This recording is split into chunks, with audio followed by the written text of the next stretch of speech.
Hello anime lovers, स्वागत है आपका वाइपर एनिमे एक्सप्लेन्ड चैनल पर। और आज हम देखेंगे वन पंच मैन सीरीज के तीसरे पार्ट को, जिसमें हम सीजन 1 के आखिरी 4 एपिसोड्स कवर करेंगे। अगर आप जानते हैं आगे की कहानी को बिना किसी देरी के। एपिसोड 9 शुरू होते ही जेनोस की एंट्री होती है और आते ही वो सी किंग के ऊपर एक जोरदार अटैक करता है, जिससे सी किंग दीवार तोड़कर उसके पार जाकर गिरता है। सभी को लगा कि जेनोस ने सी किंग को हरा दिया और वो खुशियां मनाने लगे, मगर इतने में सी किंग पीछे से आकर जेनोस को बहुत जोर से पंच मारता है। उस पंच की पावर इतनी थी कि जेनोस का मेटेलिक हाथ टूटकर सी किंग के हाथ में ही रह गया। वहीं इधर हीरो एसोसिएशन का मैनेजर ये सोच रहा था कि उसे साइतामा जैसे छोटे हीरो को सी किंग के सामने भेजना चाहिए या नहीं। आखिर में वो उसे आजमाने का सोचते हैं और उसे सी किंग की लोकेशन बताकर कहते हैं कि उसे वहां जल्द से जल्द पहुंचना होगा। जितने भी सी क्लास हीरो थे सभी मॉन्स्टर के डर से शहर छोड़कर भाग गए हैं। इधर जेनोस वापस उठकर लोगों से कहता है कि जो यहाँ से भाग सकता है वो भाग जाए, मैं इस मॉन्स्टर का ध्यान भटका कर रखूंगा। और ऐसा कहते ही उसने सी किंग पर लातों की बौछार करनी शुरू कर दी। अपने एक ही हाथ से जेनोस ने फुल पावर ब्लास्ट किया, जिससे डीप सी किंग हवा में उड़ने लगा। फिर जेनोस ने ऊपर आकर अपनी लाइटनिंग आई से उस पर अटैक किया, जिससे सी किंग नीचे आ गिरा। मगर फिर जेनोस हारने लगा, जिसे देखकर एक बच्ची कहती है कि जेनोस तुम कर सकते हो, मैं जानती हूँ तुम इस मॉन्स्टर को हरा दोगे। डीप सी किंग को यह सुनकर गुस्सा आ गया और उसने उस बच्ची पर एक एसिड बॉल फेंकी, लेकिन जेनोस ने उसके सामने आकर वो एसिड बॉल अपने ऊपर ले ली और वो पूरा जल गया। अब जेनोस बिल्कुल भी लड़ने की हालत में नहीं बचा था। डीप सी किंग जेनोस को मारने ही वाला था कि तभी मुमैन राइडर वहां पहुंचकर अपनी साइकिल डीप सी किंग पर फेंक देता है। उसने कहा कि वो यहाँ इंसाफ करने आया है, और जैसे ही वो सी किंग को पंच मारने आगे आया, सी किंग ने उसका हाथ पकड़ा और अनगिनत बार उसे उठा उठा कर पटक दिया, जिससे मुमैन राइडर की अधमरी हालत हो गई। लेकिन वो हार नहीं मानता। सी किंग दोबारा जेनोस को मारने आ रहा था, तो मुमैन राइडर ने फिर सी किंग पर अटैक किया और फिर से डीप सी किंग ने उसे उठाकर फेंक दिया। मुमैन राइडर ने कहा कि किसी को उससे ज्यादा उम्मीदें नहीं है और वो खुद भी जानता है कि वो ए क्लास हीरोज जितना लायक नहीं है, मगर फिर भी कोशिश करेगा। उसकी बातें सुनकर लोग इमोशनल होने लगते हैं और एक बच्चे ने चिल्लाया कि मुमैन राइडर तुम उसे हरा सकते हो। बाकी सबने भी बच्चे के साथ उसे हिम्मत दी, जिससे मुमैन राइडर जोश में आ गया और जैसे ही वो डीप सी किंग को पंच करता, डीप सी किंग ने ही उसे पंच कर दिया। लोगों की उम्मीदें दोबारा टूट गई, मगर मुमैन राइडर सीधा साइतामा के हाथों में जा गिरा। साइतामा वहां पहुंच गया था और फिर उसने मुमैन राइडर से कहा कि तुमने अच्छी फाइट की। फिर साइतामा की नजर जेनोस पर पड़ी और उसने पूछा कि क्या वो अभी जिंदा है, जिस पर जेनोस ने मास्टर पुकारा। इतने में डीप सी किंग ने साइतामा के पीछे आकर उसे एक दमदार पंच मारा, मगर साइतामा तो साइतामा है भैया, उसे फर्क नहीं पड़ा। ये देखकर सी किंग खुश हुआ कि वो बाकी सभी बेकार हीरोज से थोड़ा अलग है, जिस पर साइतामा ने जवाब दिया कि यार सी किंग, तुम्हारा पंच बहुत कमजोर था। यहाँ के लोग ये सब देख रहे थे, मगर कोई साइतामा को नहीं जानता था। किसी ने कहा कि ये सी क्लास के सेकंड रैंक का हीरो है, और सी क्लास सुन लोग वापस निराश हो जाते हैं। तभी डीप सी किंग फिर साइतामा को मारने आता है, लेकिन साइतामा ही उसे एक पंच मार देता है, जो इतना स्ट्रॉन्ग था कि आसमान के सारे काले बादल साफ हो जाते हैं और धूप निकलने लगती है। और हाँ, सी किंग भी मारा जाता है। जेनोस ये देखकर हल्की सी स्माइल करता है। अब लोगों में बात होने लगती है कि ये मॉन्स्टर तो एक पंच में ही मारा गया, मतलब बाकी के सभी हीरोज में उसे हराने का दम नहीं था। पता नहीं हीरो एसोसिएशन कैसे कैसे लोगों को ले लेती है जो हमारे भरे हुए टैक्स पर पलते हैं, मगर हमारी सुरक्षा नहीं कर सकते, वरना इस मॉन्स्टर को एक पंच में ही हराया जा सकता था।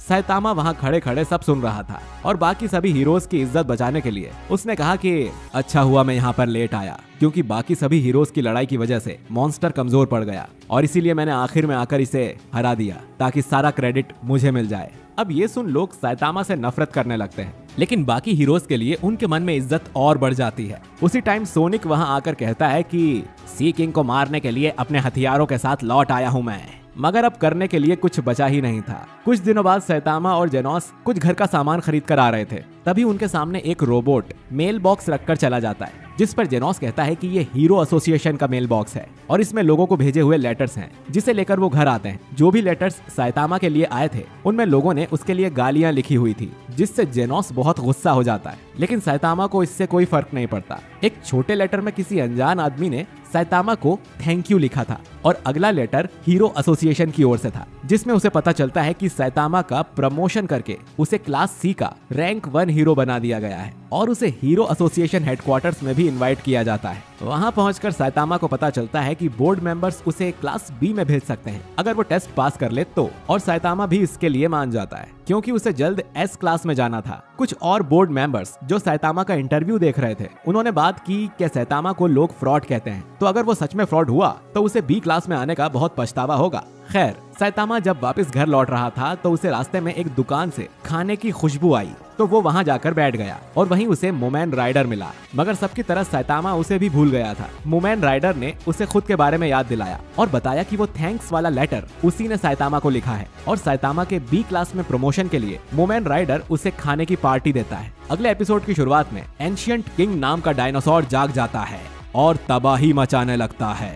उसे हीरो एसोसिएशन के मेंबर्स ने हथियारों से मारने की कोशिश की मगर कुछ नहीं हुआ। फिर वहां एक S class hero terrible tornado यानी कि तासुमाकी पहुंचती है, जो कि उस डायनासोर से बहस करती है। एंशिएंट किंग इस टोर्नेडो को मारने आगे बढ़ता है, मगर हम देखते हैं कि टोर्नेडो में साइकिक पावर्स हैं, जिससे वो बचकर वहां से हट जाती है और फिर स्पेस में से एक बड़ा सा मेटेओर उस डायनासोर पर गिराकर उसे मार देती है। इसके बाद हम सैतामा और जेनोस को एक डोजो में देखते हैं, जहां सिल्वर फैंग जो कि एक मार्शल आर्टिस्ट है, वो इन दोनों को अपनी कुछ टेक्निक्स दिखा रहा होता है, मगर दोनों का ही उसमें कोई इंटरेस्ट नहीं था। ये सुन बैंक का इकलौता स्टूडेंट बहुत गुस्सा हो जाता है, लेकिन जेनोस को देख वापस शांत भी हो जाता है। सिल्वर फैंग बताता है कि एक टाइम पर उसका डोजो कमाल के स्टूडेंट्स से भरा होता था, लेकिन उसका बेस्ट स्टूडेंट गैरो पागल हो गया है और उसने सिल्वर फैंग के सभी स्टूडेंट्स को बुरी तरह जख्मी कर दिया। तभी हीरो एसोसिएशन से एक आदमी यहाँ आकर इन्हें बताता है कि हेडक्वार्टर्स में इमरजेंसी मीटिंग रखी गई है और सभी एस क्लास के हीरोज को बुलाया गया है। जेनोस सैतामा से कहता है कि मामला सीरियस है, तो मास्टर आपको भी चलना चाहिए। तो सैतामा भी इन दोनों के साथ हेडक्वार्टर्स चला जाता है। वहाँ सबसे पहले उनकी मुलाकात S class rank 4 hero atomic samurai से होती है, जो कि सैतामा से हाथ भी नहीं मिलाता क्योंकि वो एस क्लास में नहीं था। इसके बाद टोर्नेडो भी सैतामा जैसे छोटे हीरो को यहाँ देखकर उसे गालियां सुनाने लगती है। ये सुन सैतामा बोलता है कि ये बिगड़ी हुई बच्ची किसकी खो गई है, मगर जेनोस उसे बताता है कि वो असल में क्लास एस रैंक 2 हीरो है। हेडक्वार्टर मीटिंग में रैंक 6 और रैंक 1 को छोड़कर सभी एस क्लास हीरोज आ गए थे। पूरी Prisoner, Metal Bat, Tank Top Master, Flashy Flash, Watch Dog Man, Super Alloy Black Lustre, Pig God, Drive Knight, Zombie Man, King, Child Emperor, जिनके बीच हमारा सैतामा बैठकर चाय मांग रहा था। सिच नाम का आदमी वहां आकर बताता है कि भविष्य देखने वाली महान मैडम शिबा बाबा अब नहीं रही। सैतामा ने पूछा कि शिबा बाबा कौन है, जिस पर उसे पता चलता है कि उन्होंने कुछ अर्थक्वेक्स और मॉन्स्टर अटैक्स के बारे में भविष्यवाणी की थी और मरते वक्त शिबा बाबा अपनी सबसे बड़ी फोरकास्टिंग लिख कर गई है। उसमें लिखा है कि आने वाले 6 महीने में धरती पर कुछ बहुत बुरा होने वाला है। सिच ने कहा कि हमला आज, कल, 2 महीने बाद या कभी भी हो सकता है, तो उन्हें तैयार रहना पड़ेगा। ये बात सभी को बहुत स्टूपिड लगी कि हमला जब अचानक ही होगा तो हमें बताने का भी क्या फायदा। इतने में उनके हेडक्वार्टर्स पर हमला होता है। द स्काई किंग नाम के एक मॉन्स्टर ने अपने साथियों के साथ मिलकर हीरो एसोसिएशन पर हमला करा ताकि वो धरती पर कब्जा कर ले, मगर इससे पहले कि वो ज्यादा कुछ करते, उन सभी को किसी ने पीछे से मार दिया। एक और मॉन्स्टर मेल्जरगार्ड आसमान से उड़ता हुआ आया, जिसके पीछे एक बहुत बड़ी सी एलियन शिप थी, जिसके लैंड होते ही सिटी ए पूरी तबाह हो जाती है। हेडक्वार्टर के सभी सिस्टम्स ने काम करना बंद कर दिया था और मतलब कि शिबाबा की भविष्यवाणी सच हो रही थी। इससे पहले एस क्लास के हीरोज कुछ करते, सैतामा मीटिंग रूम की दीवार में छेद करके बाहर निकल आता है। उसने शिप को देखने के लिए जंप लगाई, तभी एक मिसाइल शिप से निकली, जिससे सैतामा समझ गया कि सिटी तबाह कैसे हुई। इतने में और मिसाइल्स लॉन्च होना शुरू हो गई। दूसरी तरफ लेरॉन मेल्जरगार्ड से लड़ते लड़ते थक गया क्योंकि मेल्जरगार्ड में बहुत ज्यादा हीलिंग पावर्स है, जिसकी वजह से उसे कुछ होता ही नहीं है। और फिर उसके एक पावरफुल पंच से लेरॉन का एक हाथ टूटकर अलग हो गया। तभी मेल्जरगार्ड ने फिर खुद को स्प्लिट करना शुरू किया और उसके 5 मुंह ने अपनी अपनी बॉडी बना ली थी। तभी S class hero atomic samurai ने सारे मेल्जरगार्ड पर एक साथ हमला करके उनके टुकड़े टुकड़े कर दिए, मगर वो वापस जुड़कर एक हो गए। जिसके बाद बाकी सब एस क्लास हीरोज भी वहां पहुंचकर लड़ने लगे। बिल्डिंग में वर्कर्स को ऑर्डर आया कि जल्द से जल्द सिटी ए और आसपास की सिटीज को खाली करवाए और सेफ्टी बढ़ा दे, क्योंकि शायद ये गॉड लेवल का थ्रेट है। कुछ हीरोज ने एस क्लास के रैंक 7 हीरो किंग से सलाह ली कि वो क्या करे। किंग को पृथ्वी का सबसे ताकतवर इंसान कहा जाता है और सभी हीरोज उसकी रिस्पेक्ट करते हैं। शिप बहुत ऊंची है जिस पर पहुंचना बहुत मुश्किल है, तो मैं कुछ नहीं कर सकता हूँ। टॉर्नेडो ने ये सुनकर अकेले शिप का सामना करने का सोचा, जिसमें जेनोस उसका साथ देना चाहता था, मगर टॉर्नेडो ने उसे मना कर दिया। लेकिन जेनोस बेफिक्र था क्योंकि उसने देखा कि सैतामा शिप के अंदर ऑलरेडी जा चुका है। जेनोस मन में कहता है कि ऐसी कोई नस्ल नहीं है जो मास्टर को हरा सके, अगर होती तो इंसान कब के खत्म हो गए होते। शिप के अंदर कई सारे मॉन्स्टर को खत्म करके सैतामा जब थोड़ा अंदर आया, उसे ग्रोरिबस मॉन्स्टर मिला, जिसने बहुत बड़ी बड़ी बातें की, मगर सैतामा उसे पंच मारते हुए आगे निकल गया। सैतामा इन एलियंस के बॉस को खोजते हुए शिप में तबाही मचाना जारी रखता है। अब इसके बाद हम गेंशु नाम के मॉन्स्टर को देखते हैं, जो हैरान है कि उनका सबसे बेस्ट फाइटर ग्रोरिबस एक झटके में हार गया। उसके पास उनका बॉस बोरोस आता है, जिसे गेंशु ने बताया कि सैतामा ने 4 मिनट के अंदर 23% शिप बर्बाद कर दी है, जिस पर बोरोस ने कहा कि चिंता मत करो, जब तक पावर स्पीयर सेफ है तब तक शिप को कुछ नहीं होगा। और फिर उसने अपने तीनों बेस्ट फाइटर्स मेल्जरगार्ड, गेंशु और ग्रोरिबस को एक साथ सैतामा पर अटैक करने को बोला, मगर उसे पता चला कि ग्रोरिबस पहले ही खत्म हो चुका है, जिससे बोरोस हैरान रह गया। फिर गेंशु ने मेल्जरगार्ड के साथ सैतामा पर अटैक करने का कह दिया। सभी शहरों में खबर फैल गई कि स्पेस से एलियंस धरती पर आ गए हैं और सिटी ए अधिकतर बर्बाद हो गया है। पूरी प्रिजनर ने अपनी पूरी कोशिश की, मगर मेल्जरगार्ड को कुछ नहीं हुआ। जिसके बाद मेल्जरगार्ड उस पर हमला करने आ रहा था, मगर सिल्वर फैंग ने बीच में आकर उसे रोक दिया, जिससे गुस्सा होकर मेल्जरगार्ड ने वहां बॉम्ब लगाकर एक बार में सबको उड़ाने का सोचा और अपने एक चेहरे को शिप से कांटेक्ट करने भेजा, मगर मेटल बैट ने उस चीज को रोककर लड़ाई की। मेल्जरगार्ड को फिर गेंशु ने सैतामा से लड़ने बुलाया, मगर वो बाहर एस क्लास को रोकने में बिजी था और जिस तरह सैतामा शिप में घुसता ही जा रहा था, गेंशु उससे बहुत घबराने लगता है। यहाँ मेटल बैट ने देखा कि छोटे मेल्जरगार्ड के अंदर एक ब्लू मार्बल जैसी चीज है, तो उसने उसे हाथ में पकड़ लिया। वो मेल्जरगार्ड इससे घबरा गया, जिसे देख मेटल बैट ने मार्बल तोड़ा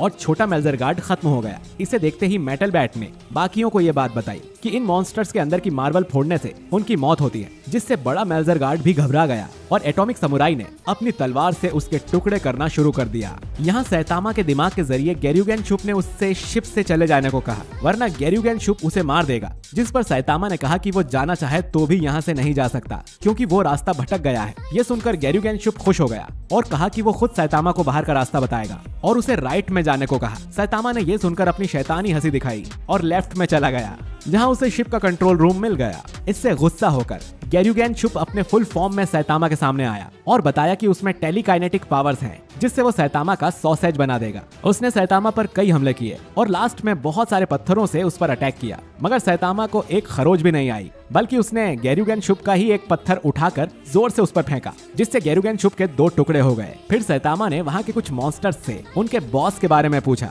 दूसरी तरफ हीरोज पर होने वाले बॉम्बार्ड की तैयारी हो गई थी और उन पर घातक मिसाइल्स लॉन्च की जाती है, पर तभी टॉर्नेडो यहाँ आकर अपनी पावर्स की मदद से मिसाइल्स को रोक लेती है और पलटकर दोबारा शिप में भेजकर ब्लास्ट कर देती है। मोमैन राइडर की मदद करने स्टिंगर और लाइटनिंग मैक्स भी आ जाते हैं और सभी मिलकर बचे हुए लोगों को रेस्क्यू कर लेते हैं। मेल्जरगार्ड के भी बस 2 ही सिर बचे थे, जिनमें से एक का मार्बल सिल्वर फैंग ने तोड़ा। इससे गुस्सा होकर आखिरी मेल्जरगार्ड ने सिल्वर फैंग पर अटैक किया, जिससे वो दीवार में घुस गया और मेल्जरगार्ड उसे मार देने पर बहुत खुश हुआ। इधर शिप में सैतामा आखिरकार बोरोस के पास आ ही गया, जहाँ बोरोस को सैतामा के अंदर इनफाइनाइट एनर्जी महसूस हो रही थी। बोरोस ने बताया कि वो एक ट्रैवलर था जो ब्रह्मांड में घूमता था और नजरों के सामने आने वाली हर चीज को खत्म कर देता था, मगर एक टाइम आया जब उसके मुकाबले के लायक कोई नहीं बचा। फिर एक दिन एक महान ज्योतिष ने बताया कि एक जीव है जो बोरोस को टक्कर देगा और आज उस बात के 20 साल बाद उसे सैतामा मिल गया। फिर बोरोस सैतामा को लड़ने के लिए कहने लगा, जिसके बीच सैतामा ने उसे हल्का सा पंच मारकर दीवार में फेंक दिया।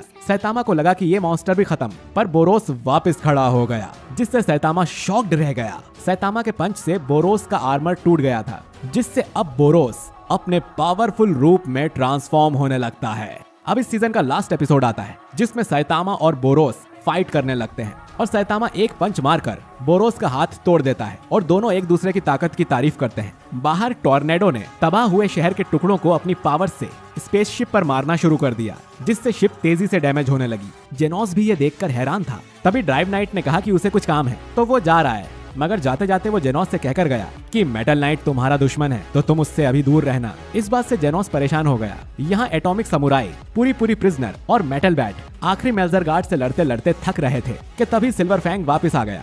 इससे मेल्जरगार्ड चौंक गया और इतने में एटॉमिक समुराई ने पीछे से उस पर अटैक कर दिया और सिल्वर फैंग ने उसका मार्बल निकालकर तोड़ दिया, जिससे आखिरी मेल्जरगार्ड की कहानी भी खत्म हुई। मोमेन राइडर ने भी बाकी हीरोज के साथ सबको बचा लिया था। पूरी को लगा कि वो लोग जीत गए हैं, मगर स्पेसशिप अभी भी अपनी जगह पर ही थी। किसी को इस बात की भनक तक नहीं थी कि इस शिप का असली बॉस बोरोस है और सैतामा उससे अंदर लड़ाई कर रहा है। बोरोस सैतामा की बुरी तरह से धुलाई करता है और उस पर अपनी एनर्जी ब्लास्ट से भी अटैक करता है, पर सैतामा को ज्यादा कुछ नहीं होता। बोरोस कहता है कि मैं आज तक कई लोगों से लड़ा, मगर सिर्फ सैतामा ही इतना लंबा टिक पाया है। वो ये भी बताता है कि उसके पास गॉड लेवल की हीलिंग एबिलिटीज हैं, मतलब उसका शरीर भारी से भारी चोट भी पल भर में ठीक कर सकता है। इतना कहते हुए बोरोस अपना कटा हुआ हाथ वापस रीजनरेट कर लेता है। अब सैतामा कहता है कि कितना बोर करोगे भाई, लड़ाई करें। जिसके बाद बोरोस अपने सबसे पावरफुल फॉर्म मीटियोरिक ब्रस्ट में आ जाता है और सैतामा पर इतने जोरों से मुक्के मारता है कि सैतामा सीधा चांद पर जाकर गिरता है।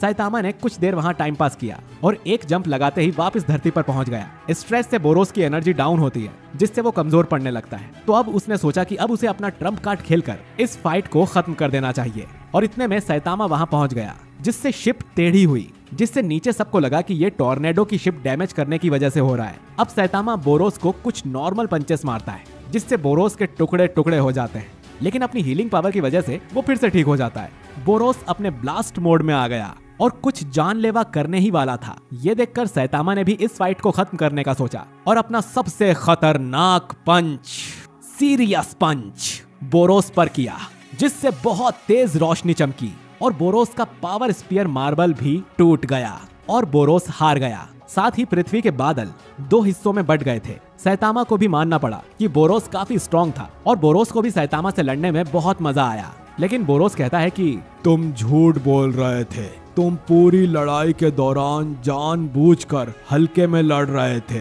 तुम्हारे सामने मेरा कोई चांस ही नहीं था। इतना बोलते ही बोरोस की मौत हो गई और स्पेसशिप आकर जमीन पर क्रैश हो गई। सब कुछ होने के बाद अचानक क्लास ए का रैंक 1 हीरो अमाई मास्क कहीं से निकलकर बाहर आया और पूछने लगा, ये सिटी ए को क्या हो गया। उसने बताया कि वो एक टीवी ड्रामा शूट करने में बिजी था, इसीलिए मीटिंग में नहीं आ पाया, जिससे मेटल बैट चिढ़ गया और दोनों में बहस हो गई। इसी बीच वहाँ मेटल नाइट भी आ गया, जिसे देखकर जेनोस ने पूछा, तुम अब यहाँ क्या करने आए हो? स्पेसशिप को रिकवर करके हथियार बनाने। जिस पर मेटल नाइट हामी भरकर आगे चला गया। तभी उन्हें पता चलता है कि शिप में कुछ मॉन्स्टर्स बचे हैं, जिन्हें तुरंत अमाई मास्क ने एक झटके में मार दिया, क्योंकि उसके हिसाब से वो भी इविल थे। जाते जाते उसने जेनोस से कहा कि वो आते ही काफी बिजी चल रहा है, मगर असल में एक बड़ा डिसअपॉइंटमेंट है एस क्लास पर। सिल्वर फैंग ने उसे अमाई मास्क की बातों पर ध्यान ना देने को बोला, मगर अमाई मास्क ने जेनोस को अपना वो रूप दिखा जो सैतामा से मिलने से पहले हुआ करता था। उसके साथ भी कुछ इतना बुरा हुआ होगा कि वो बस एविल को खत्म कर देना चाहता है। तभी उसे अचानक याद आता है कि मास्टर सैतामा कहाँ है। टॉर्नेडो शिप के बाहर खड़ी उसे देख रही थी और इतने में सैतामा उसे तोड़कर बाहर निकल आता है। टॉर्नेडो ने आकर उससे पूछा कि वो आखिर अंदर भी कैसे गया। तभी वहाँ जेनोस आया और सैतामा उसे बोरोस के बारे में बताते हुए वहाँ से जाने लगा। टॉर्नेडो को दोबारा दोनों ने इग्नोर कर दिया, जिससे वो गुस्सा हुई और दोनों के ऊपर चिल्लाने लगी और वो सैतामा को गालियां देने लगती है, जैसे उजड़े चमन, गंजे, अंडे, लाइट बल्ब, टकलू, टेनिस बॉल, इस तरह से ये सब बोल रही थी। सैतामा ने जेनोस से उसे चुप कराने को कहा, जिससे जेनोस ने टॉर्नेडो को कहा कि चुप करो बिगड़ैल लड़की, वरना अच्छा नहीं होगा। और टॉर्नेडो ने बदले में जेनोस को दीवार में फेंक दिया। सिल्वर फैंग ने फिर वहां आकर टॉर्नेडो को वहां से भेज दिया और सैतामा ने देखा कि जेनोस दीवार में चिपक गया है, तो वो उसे बाहर निकालने की कोशिश करता है, लेकिन वो गलती से जेनोस का हाथ ही उखाड़ लेता है। सिटी ए पूरी तरह बर्बाद हो गई थी, पर कई लोग बच गए थे। मेटल नाइट ने स्पेसशिप को वेपन्स बनाने में यूज कर लिया और हीरो एसोसिएशन का नया हेडक्वार्टर बन गया, जहां इतने रोड्स थे कि कोई भी हीरो जल्दी से किसी भी सिटी में पहुंच सकता है। और इसी के साथ वन पंच मैन का सीजन 1 खत्म हो जाता है। पोस्ट क्रेडिट सीन में एक बड़ा मॉन्स्टर प्लूटोन सिटी जेड में तबाही मचाने लगता है, लेकिन सैतामा उसे एक पंच में मार गिराता है। तो दोस्तों, अगर आपको ये वीडियो पसंद आया है तो इसे लाइक और शेयर जरूर करें। और अगर आप चाहते हैं कि मैं ओपीएम का सीजन 2 भी एक्सप्लेन करूं, तो कमेंट में सीजन 2 जरूर टाइप करिएगा। बाकी मैं मिलता हूं आपसे बहुत ही जल्द एक नए वीडियो के साथ। शुक्रिया।